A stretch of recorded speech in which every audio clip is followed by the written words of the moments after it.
So bago po lahat ay pananalay natin sa panalangin ng salita ng Panginoon. Lord, maraming salamat po Panginoon sa aming pong gagawin ngayong pakikinig. Dalangin po namin o Diyos na Ikaw po ang manguna. Lord, Holy Spirit, I pray that you present Jesus, Lord, sa aming pong kalagitnaan ngayon, ang leadership ng Panginoong Jesus. Gaya ng mga nasa ministry ngayon, Panginoon, mga pastors, leaders, and even yung mga members, Lord. Turuan mo kami, Panginoon, sa aming pong gagawing pagsunod sa iyo, Panginoon, sa leadership na ipinakita mo, Panginoon, sa mga ginawa niyo po, Lord. Holy Spirit, empower us na nawa pagkatapos namin mapakinggan ito ay hindi lang namin ito mapakinggan ng wala lamang Panginoon, kundi mag-apoy sa aming mga puso, Panginoon.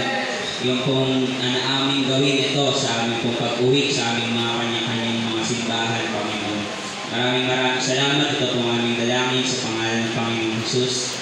Amen. Amen. So, kanina po mga kapatid, tapos na tayo mag-aral ng theology. No? Pinag-aralan natin kanina about din yung covenant theology. Ngayon pag-aaralan naman po natin, practical naman po tayo ngayon. So, itong pag-aaralan natin ngayon, magagamit ito natin sa ating mga simbahan. Maybe some of you already knows it, alam na ito. Pero kapag napakinggan nyo dito, I pray na sana maging encouragement na maging salamin sa inyo kasi kung ginagawa nyo na ito, itong bagay na ating tatalakayin ngayon, eh may encourage kayo, na parang kayo nananalamig sa sinasabi ko ngayon. Pero sa mga hindi pa po, by the way, sino po yung dito, yung talagang unang-unahin muna natin yung pastor ka talagang nag-aadil. Okay lang po ba? Itasin yung kamay po. Okay lang po. Pwede makita. Pastor ka talaga ng simbahan. May member ka, regular Sunday service. Okay? Sino pa po? Sige po, tawag po kayo nila. Sino Pastor CJ. Ay, sino po dito yung leaders ka ng pastor mo? Leaders mo ng pastor. Ayan, okay. Thank you po. Thank you. Sino dito yung member? Member naman. Member. Ayan. Meron po bang dinigtas ng kamay? Yung kahit tanong ko lang. Okay, so ito pong sasabihin ko na ito. May pagiging diretsahan po ako kasi practical lang po tayo. Hindi ko rin po ito masasabi na perfect na ako dito. Na ganap na ako dito. So, pare-pareho po tayong nag-aaral. Sama-sama po natin itong aaralin at i-apply sa ating mga ministry. Yan. Pero ito po nga sabihin, hindi po ito pwede sa mga tao na hindi ko nagpe-pray. Mahalaga po yung mga aking sasabihin para lang sa mga taong nagpe-pray talaga. Hindi takot magutom sa fasting. Kasi itong sasabihin ko po na ito, hindi ito mag-work kapag hindi ka marunong magdepende sa banal na spirito. Diba? Ganun naman po talaga. Alam naman po natin yung lahat, diba? May ating example, si Jesus, para maging effective yung ministry mo, kailangan, kagaya ni Jesus, dependent po tayo sa kapangyarihan ng Holy Spirit. At para mangyari yun, alam natin na yung buhay ni Jesus ay driven ng buhay panalangin, buhay pag-aayuno, at yung kanyang personal, private, devotional, yung devotion like ni Jesus, consistent. So mga kapatid, ngayon pa lamang, ini-encourage ko na po kayo na once po na mailatag na natin ito, nag-i-introduction pa lang po ako, isamahan natin ng seryoso private prayer life at saka fasting. Kasi hindi po ito mag-work kapag wala po tayong total dependency sa banal na Holy Spirit, sa banal na Espiritu Santo. Ayan. So, mga kapatid, marami pong simbahan ngayon na ito pong sabihin ko ngayon ay ito yung mga bagay na wala sa maraming church po ngayon. Ano po? Sana, I pray talaga na pagkatapos yung marinig lahat ito ay gawin natin sa mga simbahan natin, pag-uwi natin. No? Training ito, karagdagan na training. Ito sa atin. Yan. Ito yung parang mga bagay, ito yung mga kayamanan o missing treasury na wala sa mga simbahan po ngayon. Okay? So, ang title po ng ating pag-uusapan ngayon, Live Like the Lord Jesus. Maaari po ba natin sabihin, Live Like the Lord Jesus? 1, 2, 3, go! Live like the Lord Jesus. So, Live Like the Lord Jesus. Sa title pa lang, ibig sabihin, itong ating mga gagawin, itong mga puntos na ating gagawin, ginawa ito ng Panginoong Jesus sa kanyang ministry. Ano po? Na dapat ginagawa din ng isang pastor, no, ng isang membro, no, kung ikaw ay disciple sa inyong church, no, dapat ginagawa natin lahat ito. So ano nga ba itong mga nawawalang kayamanan sa mga churches? Meron po akong 5 na sasabihin sa inyo. Number 1, sulat niyo po, meron po kayong mga ballpen at saka notebook. Number 1, small group. Number 2, discipleship. Number 3, equipping. Number 4, building a team. And number 5, strategy from the Holy Spirit. Okay, ulitin ko po. Number 1, small group. Number 2, discipleship. Number 3, equipping.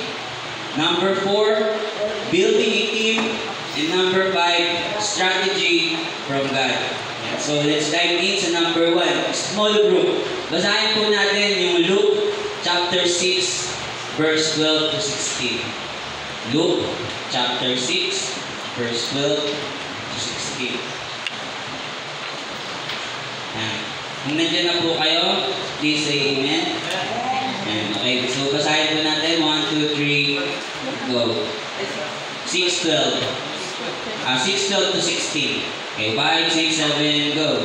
One of those days, Jesus went out to a mountainside to pray and spent the night praying to God. 13.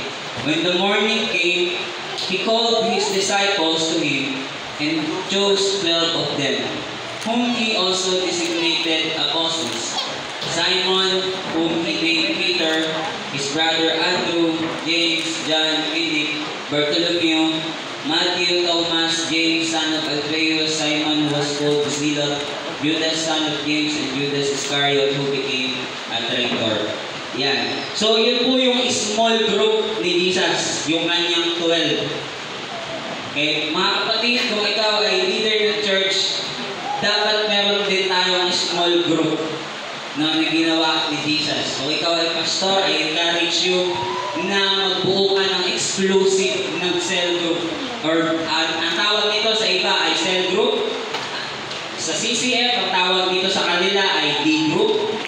Sa Victory, ang tawag nito sa kanila ay B group. No, meron din na iba, life group. Basta kung kahit anong ang tawag mo dyan, no, pwede kang gumawa ng sarili mong pangalan kung ano yung tatawag mo dyan. Basta ang point, meron ka yung kung ikaw yung pastor, lalo na kung ikaw yung pastor, dapat meron kang close group, no, na lagi mong kasama-sama.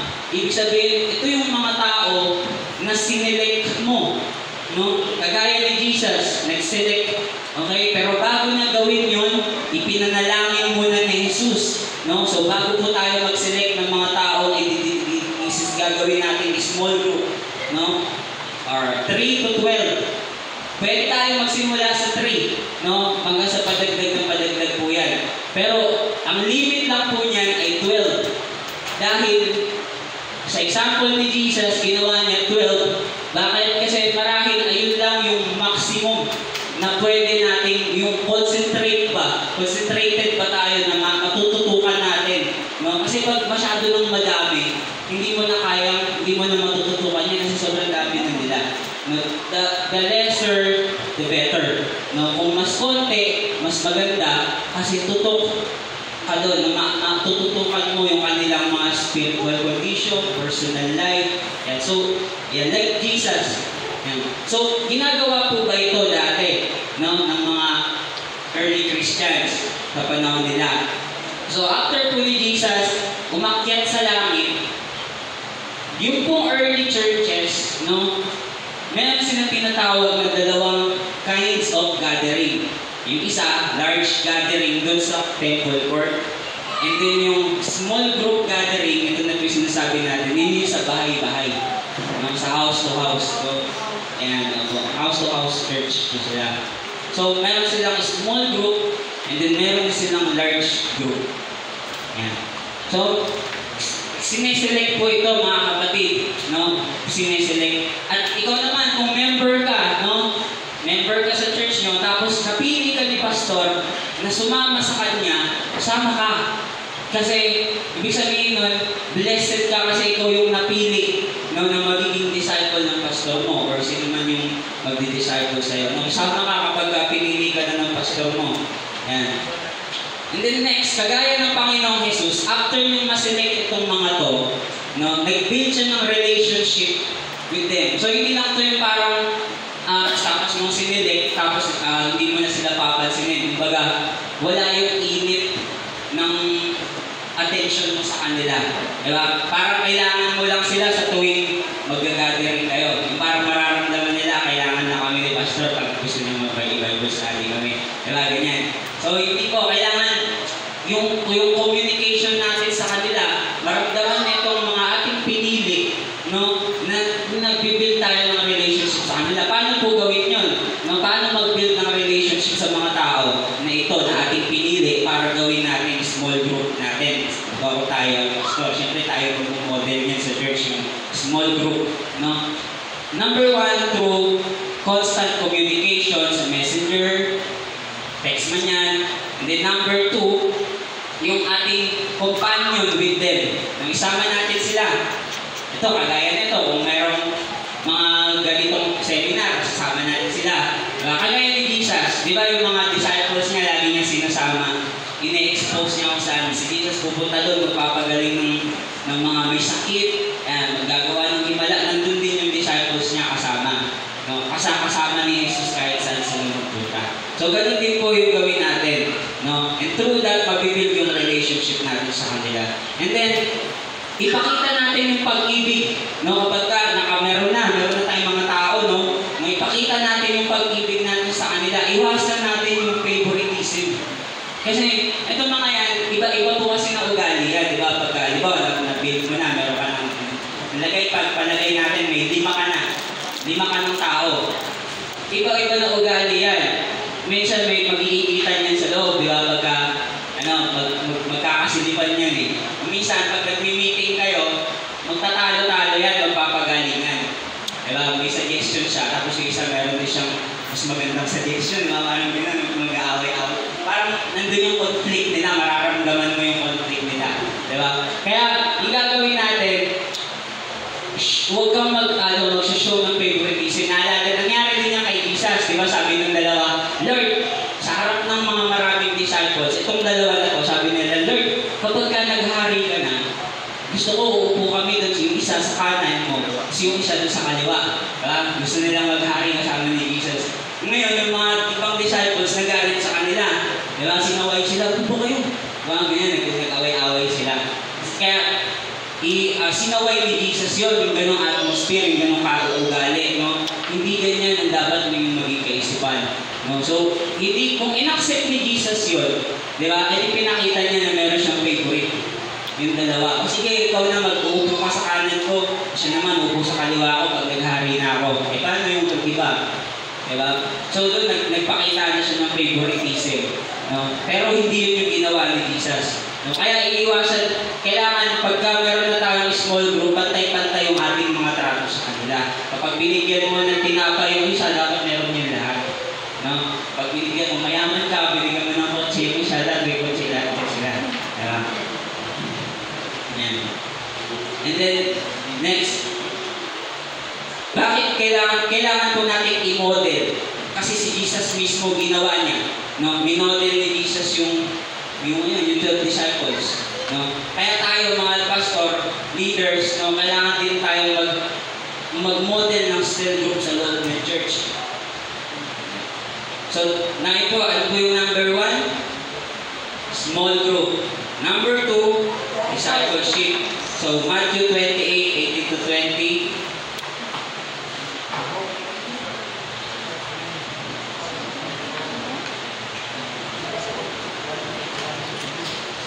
Matthew 28, 18 to 20. Ito po ang sabi, Then Jesus came to them and said, All authority in heaven and on earth has been given to me. Therefore go and make disciples of all nations, baptizing them in the name of the Father, and of the Son, and of the Holy Spirit, and teaching them to obey everything I have commanded you. And surely I am with you always to the very end of the age. Yeah. So discipleship. Alam naman natin, pag discipleship, ito yung kailangan natin. Sino yung i-disciple natin? Yung pinili natin na small group. No? I-disciple din po natin sila. No? Ang biblical meaning ng discipleship, ito yung ibababad mo sila sa teachings ni Jesus. I-expose mo sila dun sa mga malalim, no, na katuruan ni Jesus. Tutulungan natin yung mga tao, itong mga nasa small group natin na sumunod sa Panginoong Jesus sa mga turo niya, no, sa Gospels. No? So, kailangan natin itong discipleship na to, magagawa natin to sa small group natin by meeting them once a week. Diba? Halimbawa, meron na-establish mo na yung may 5 kang tao. No? Every week, kailangan mo silang i-meet ng isang beses. No? Para, anong gagawin? Yun, tuturuan mo sila. Kung meron kang sinusunod na naka-order na nakaplano, no, na mga teachings ni Jesus, yun yung ituro mo sa kanila. No? Basta tinuturo, hindi natin sila dinidisciple para ituro yung mga bagay na nalalaman natin. Kundi dinidisciple natin sila para ituro yung mga itinuro ni Jesus. No? Kasi they are disciples of Jesus. Ayan.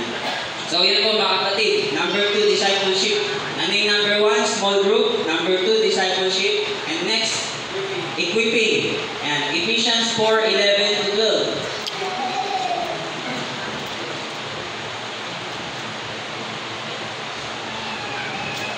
Ephesians 4:11 to 12. So ganito pong sabi. So Christ Himself gave the apostles, the prophets, the evangelists, the pastors, and teachers. Verse 12. To equip His people for works for service so that the body of Christ may be built up. Yan. So bakit daw po binigay yung pastor? To equip. Yan. So ayun po. So kailangan mga pastor, mga leaders, tayo ay dapat nag-i-equip. So para mangyari yun mga kapatid, kailangan natin magkaroon ng equipping system sa church. Sino po dito yung meron kang equipping system sa church? Training system sa church. No, ang ganito ba ang itsura niyan? Di ba dito, di ba Bible school, marami sa atin galing ng Bible school. Ayan. Ang purpose ng Bible school para mag-produce ng ano po? Workers. Primarily, ano po ang pinaproduce ng Bible school? Pastor, yan, pastor. No? Pero sa loob ng church, kapag sinabi mo meron pang training system sa loob ng church, parang merong maliit na Bible school sa loob ng church. Magsiset up ka ng parang maliit na klase, no? Mag-i-enroll doon yung mga tao. Pero ang labas nun, hindi mo sila gagawin pastor. Pagka-graduate nila doon sa sinet up mo na training parang school na yon, ang labas nila, small group leader. No, so, small group leader. So, sila naman yung gagawa ng ginawa mo na nag-alaga ka ng 3 to 12 person. Then, dahil nag-set up ka ng equipping system, pinasok mo sila doon, nag-aral sila doon na parang Bible school. Paglabas nila, parang mga pastor sila, pero hindi po pastor ang tawag sa kanila. Small group leader. Okay po? So, paano i-set up yan mga kapatid? Hanap lang po kayo ng materials. Hanap kayo ng materials na pwede nyong gawin. Hindi kaya pwede kayong gumawa ng sarili nyo. No? Danuhin nyo lang, isipin nyo lang kung ano yung mga stages. Tapos ang last nun, dapat graduation tsaka ordination. I-ordain nyo sila, isi-set nyo sila para magbuo ng small group leader. Hindi po church small group leader, small group. No, hindi po church, kundi small group lang po. Ayan. Yun po ang purpose ng equipping. No, para to produce small group leaders or disciples. No, and to train them how to evangelize people. No, kailangan pag nag-set up po tayo ng training system sa loob ng church, dapat ang labas po nila, marunong po silang mag-evangelize. Pag alam po natin yung pag sinabing evangelize, yung ipe-present nila yung gospel. Na ano yung gospel? Si Kristo at tayo makasalanan, si Kristo namatay, nabuhay muli, no, para maligtas tayo sa makasalanan, napunta tayo ng langit. Yan. So yun po, no, number 1, small group. Number 2, discipleship. Number 3, equipping. And number 4, building a team. Number 4, building a team, buksan po natin sa Matthew chapter 10, verse 1.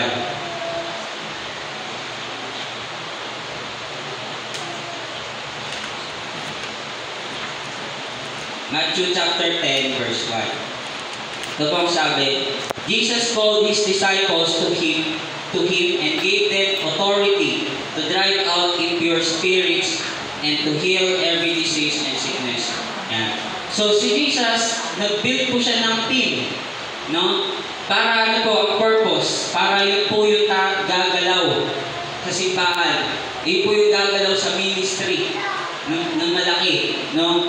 So, ibig sabihin, itong mga disciple po natin, hindi lang tayo dito forever na magtuturuan. Hindi lang forever na naalagaan nyo lang yung kanilang mga personal na kalagayan, emotions, mga problema nila sa buhay. Hindi po, no? Inaalagaan natin sila, no, para maging katuwang mo, no, bilang pastor. No, sila po yung gagawa ng matindi dun sa church kapag meron po kayong mga vision, no, may mga pinaplano ang simbahan. Itong mga disciples na to na sinet up mo, small group na to, sila yung tutulong sa iyo para maisakatuparan, mai-execute mo yung plano mo sa church. No? At sila yun. Kaya, di ba si Jesus, ang ginagawa niya, makikita natin na si Jesus nag-i-instruct, nag-i-impart, nag-i-empower, and then, pagka kumilos na sila, tulong-tulong, no? Talagang teamwork sila. So, galing din po mga kapatid, no? Sa church, no, kailangan natin mag-instruct. Di ba, pag-uupuan ninyo yan, no? May pagmimitingan nyo, ito gagawin natin, meron tayong gagawin, may gawain tayo, ganyan. Tapos, kailangan mong ibigay yung tiwala mo sa kanila. No? Kung ano yung mga talents, ano yung mga capability nila, capacity nila, kung ano yung mga kaya nilang gawin. Kailangan mo lang ipagkatiwala sa kanya. Ito, sige, kaya gawin mo to, kaya mong gawin yan. Sige, ikaw na gumawa nito. Sige, ikaw na yung... Yung delegation na tinatawag, yung pagbibigay ng task sa bawat isa.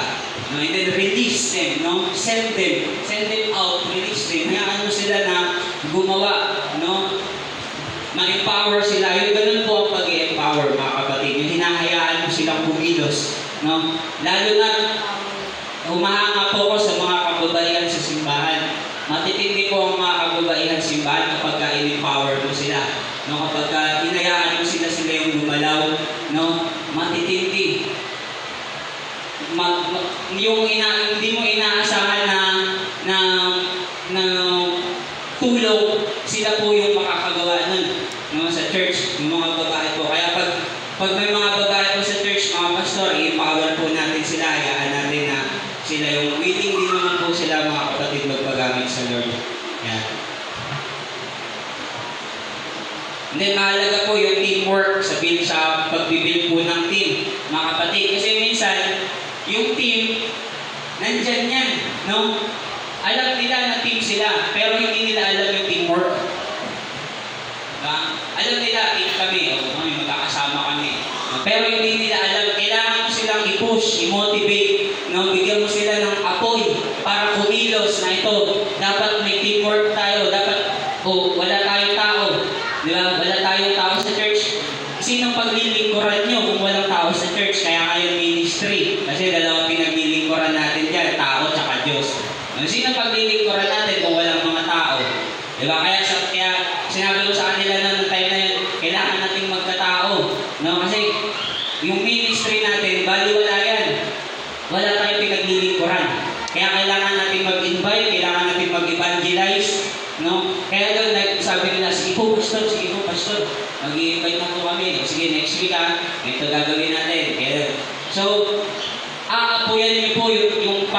ano sila, kumilos sila para mag-teamwork, aapuyan po natin yun. Papakita natin sa kanila yung mga dahilan, bakit natin kailangan gawin ito, bakit ganyan, bakit ganyan.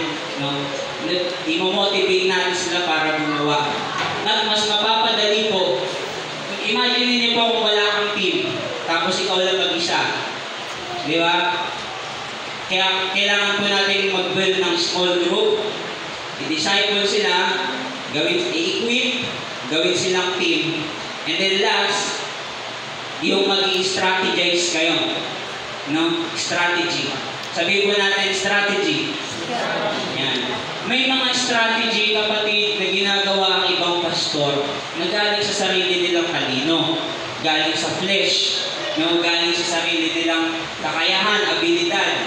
No? Na kapag ka, madidiscern mo yan minsan madidiscern mo na ano niya, hindi, parang sarili niyang diskarte. Diba?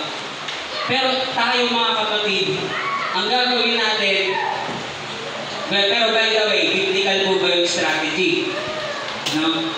Biblical po, naalala niyo po yung sa Book of Joshua. Diba? Si Lord, ang pinapakita dun sa Book of Joshua ay magko-conquer ng maraming mga lupa, no? Mga teritoryo, mga kaaway. Aagawin nila yun. No? So, ang Panginoon nagbibigay kay Joshua ng strategy, instruction. So, ganito gagawin nyo, Joshua. Ganito gagawin nyo. Lilipot lang kayo doon sa may Jericho o wall, tapos ng 7 beses, tapos sisigaw kayo kung panghuli niyong ikot. Yan. So, meron binibigay na strategy ang Panginoon. No? Tayo sa panahon natin mga kapatid, parang Book of Joshua din tayo. Kasi we are conquering the land of the enemy. No? Yung mga tao na inalipin ng Diablo, no? Inaagaw natin yung mga tao mula sa kaharian ng Diablo, nililipat natin sa kaharian ng Jesus. No? Ini-evangelize natin. No? Kinukuha natin sila. So, parang ganun, may digmaan na nangyayari. Pero kailangan natin ng strategy from the Lord. Kaya yung strategy na yun, mga kapatid, hinihingi yan sa Diyos. No? Kailangan makareceive tayo. Kaya nga sabi ko kanina, napaka-importante ng prayer life. Kung ikaw ay pastor, kung ikaw ay minister, no? Napaka-importante ng prayer life. Yung private, hindi yung sa sama-samang panalangin, ha?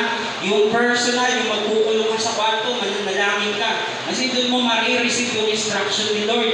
Ibibigay niyang idea sa'yo, no? Kung anong gagawin mo sa ministry. No? Napakahalaga po ng mga kapatid. Anong pinakamahalagang strategy lang naman ang kailangan ng isang minister o pastor ay panalangin at saka pag-aayuno. Tama po ba?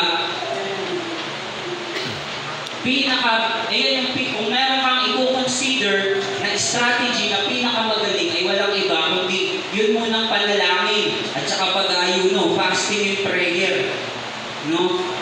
And then next, kung saan ka nilagay ng Panginoon, ikaw yung strategy niya dun sa lugar na yun. Saan ka, halimbawa, kung estudyante ka, no? Nandun ka sa eskwelahan na yan. Kung Kristiyano ka na estudyante, nandiyan ka sa school na yan, ikaw yung strategy ni God para maabot yung mga kaklase mo dyan, sa mga estudyante dyan. No? Ikaw mismo.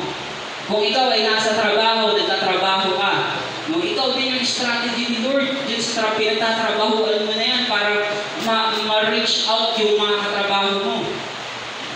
And kung nasa pamilya ka, kung saan ka mang pamilya ngayon, ikaw din yung strategy ni Lord para ma-conquer yung family na yan o yung angkan na yan. Kung saan ka clan na nakabibilang, kung ano mga apelido yan. No? So, mga kapatid, yung strategy na yan, kailangan natin yung hanapin, lalo na kung pastor ka. Lalo na kung minister tayo, mga kapatid. No? Kailangan natin, tayo, iski ako. No? Nire-ready ko yung sarili ko minsan na maging sensible. No? Kung ano Lord, yung ibababa, kung ano yung, minsan makakaisip ka ng mga idea No? Na which is sometimes you have to conform it to the Word of God. No? Pag meron kang naiisip na nasisense mo na parang ito yung pinapagawa ni Lord sa akin. Parang ito yung impression na nagbibigay si Lord ng kaisipan, ng wisdom, na ito yung gagawin ko para makakuha kami ng mga tao, madala namin sa church.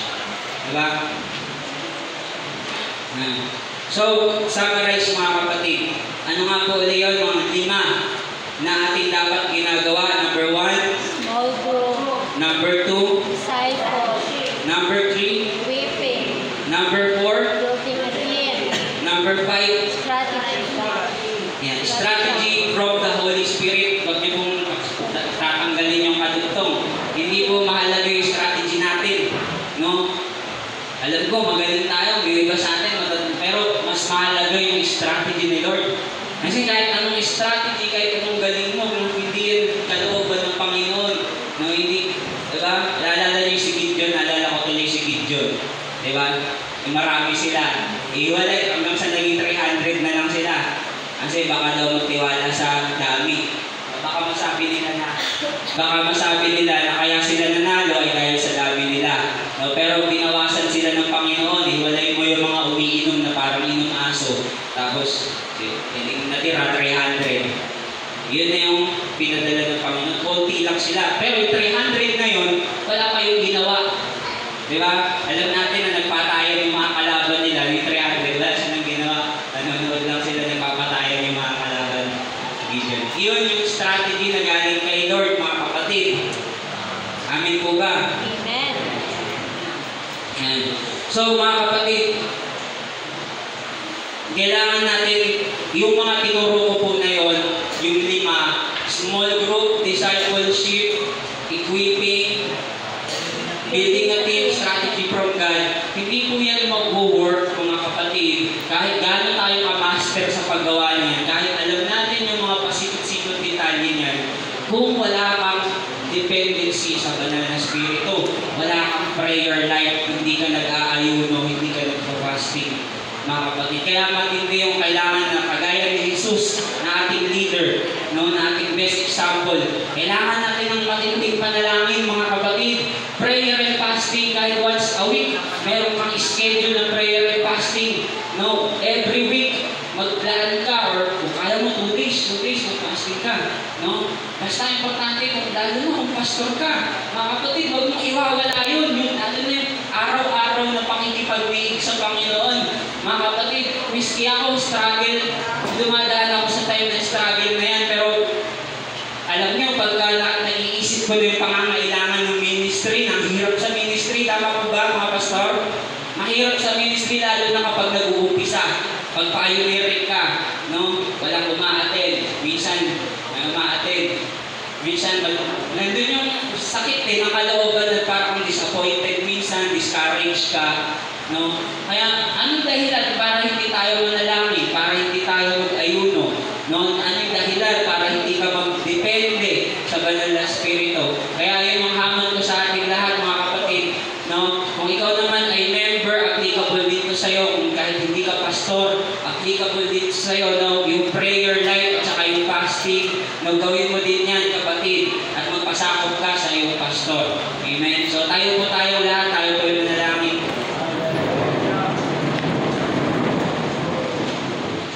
Lord, maraming salamat po, Panginoon, sa gabi na ito na inyo pong itinuro sa amin, Panginoon.